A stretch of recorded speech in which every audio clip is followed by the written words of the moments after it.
যদি বিশ্বনবীর সালাম দিতে চান, আপনারা যেই গেট দিয়ে ঢুকতে হবে, গেটের নাম বাবুস সালাম। বাবুস সালাম দিয়ে যদি আপনি ঢুকেন, বিশ্বনবীর সালাম দিতে পারবেন। ওইটাই হলো মসজিদে নববীর প্রথম কাতার। লাইনে দাঁড়ালাম, ঢুকলাম। ভাগ্য ভালো, এমন একটা জায়গা পেয়েছি লেখা মাকান তাহাজ্জুদি রাসূলুল্লাহ, মানে এই জায়গায় রাসূল তাহাজ্জুদের নামাজ পড়তেন।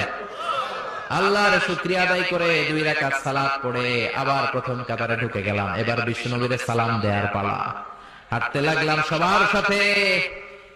রাওযাতুম মিন রিয়াদিল জান্নার পরে ছোট্ট একটা জায়গা, এই জায়গায় সাইয়েদনা ঈসা আলাইহিস সালাম দুনিয়াতে আসার পরে, দাজ্জালকে হত্যা করার পরে 40 বছর দুনিয়াতে থাকার পর যখন ইন্তেকাল করবেন, বিশ্বনবীর বাম হাতের এই পাশের জায়গাটাতে ওনার সেখানে কবর দেয়া হবে। সুবহানাল্লাহ, ছোট্ট একটু জায়গা, কবর দেয়া হবে সেখানে। হাঁটতে লাগলাম, এরপরে বিশ্বনবীর কবর, লেখা মুহাম্মদ রাসূলুল্লাহ সাল্লাল্লাহু। যেই নবীর কথা ছোটবেলা থেকে এতদিন পড়লাম, যেই নবীর হাদিসগুলো শিখলাম, যেই নবীর জন্য আমরা দেহের তাজা রক্তটুকু বিলিয়ে দিতে পারি কি পারি না, ওই নবী নাকি এই জায়গায় শোয়া।